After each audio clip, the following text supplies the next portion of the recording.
After 5 divorces, Pamela has found the one. I really fell madly in love. But did she choose the wrong man again? Liam Neeson says he is done with dating. Liam has fallen into depression and alcoholism following his wife's tragic death. Do you think a lot about the way she died? It was like a cartoon, the brains squashed up against the side of the skull.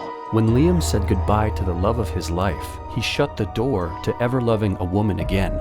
But 14 years later, he met Pamela, Hollywood's breakup queen. Pam is getting divorced again. You jump into something and it's like, oh, it's not this incredible connection. It's just something else. She loves getting married, Maybe it's her favorite thing in the world is falling in love. I think I detached a little bit, and I think that's what's kind of made people a little crazy. Pamela once got divorced only 12 days after her wedding. I always felt guilty because of my kids. I wanted to show them traditional relationships or a man that's giving them good examples. Pamela was following her mother's footsteps. My mom used to always say to me, I feel bad. I've set an example for you. I know your dad's an asshole, but I love him. I would pick people similar, I guess. But Liam was different. You are universally known as a badass. I'm just a big teddy bear, David. Liam was kind, dependable, a real gentleman. But there was one problem. He was still devoted to his wife. She was a radiant beauty. Cascading hair, I remember. I'd never had that kind of an explosive chemistry situation with an actor. She and I were like a Astaire and Rogers. We had just this wonderful kind of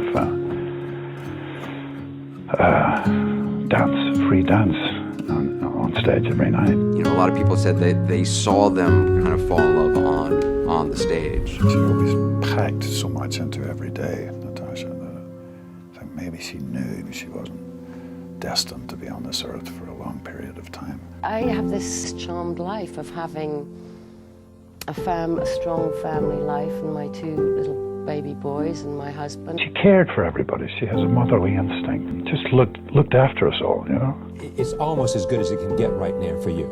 Yes, I guess. Liam's whole life was unstable before he met Natasha. Not many Ballymena boys dreamed of becoming an actor. At the time, Belfast was a dangerous place because of clashes over British rule. Neison saw acting as an escape. He never expected to feel that way again until his perfect life came crashing down. In March 2009, Natasha was on a ski vacation in Quebec, Canada with her oldest son, Michael. She was coming down a beginner's slope on Mont Tremblant when she fell and hit her head. She wasn't wearing a helmet.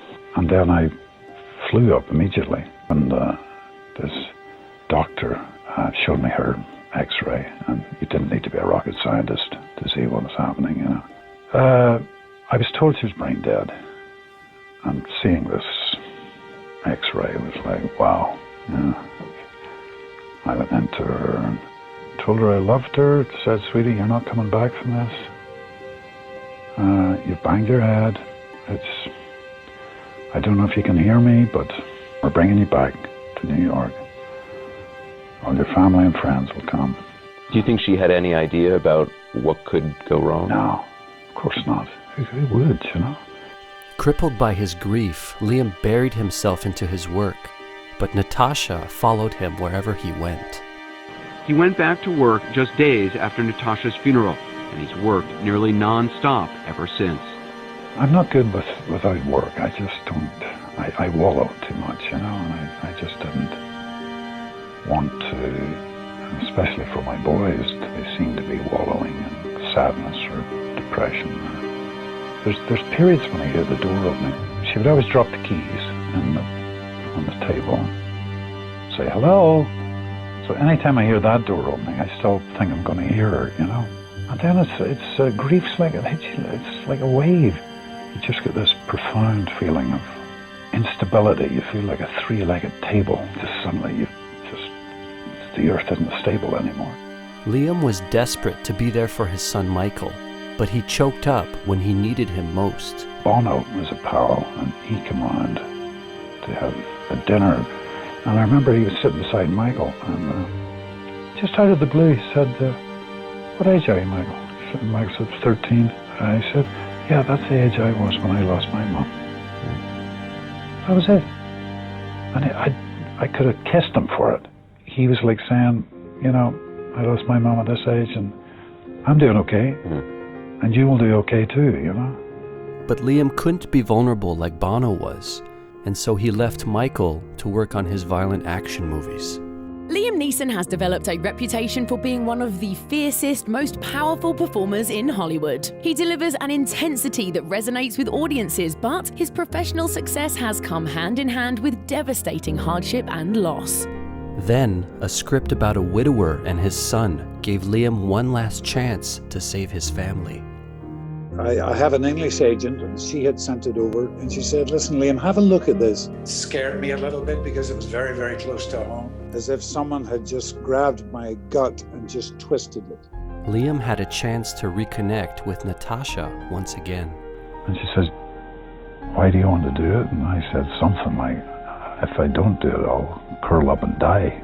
I thought, this is something I have to do. And I thought, gosh, this would be fantastic if I could do it with Michael. Dad approached me and didn't really tell me much. He just sort of said, Michael, I want you to read this. There was something really exciting about that and sort of honoring Mom in that way. Ready to face his grief, Liam healed with Michael for the very first time. He sort of looked at me after he read it, and I looked at him and I said, look, what do you think? Do you want to, should we try and go through this together? It was quite cathartic in many ways for both of us. The start of film, a beautiful butterfly flew between us. And after the scene, I said, Michael, did you see that? He says, what? I said, did you see the butterfly? And Michael said, no, I didn't. And he said, Natasha's with us. This makes you think, you know. He's saying, you're doing okay. Or it may have been flying through and going, do another take. That wasn't very good. Only after confronting his grief, Liam was able to move on to a new beginning. Liam, what was your first impression of me when we met? I thought, oh my God, she is so easy on the eyes. Oh. I was really taken with your there-ness. You were absolutely there. It wasn't no high. You know, I knew we had a kind of a chemistry from very, very early on. And as for Pamela, she found a way to break her pattern of toxic relationships. This last year, I've been alone, and it's been a really incredible year for me.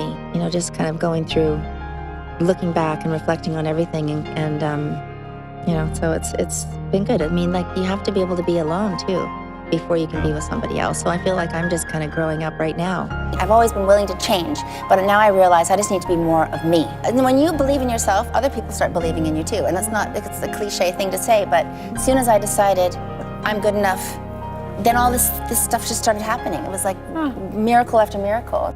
Now I feel like I'm in the right place.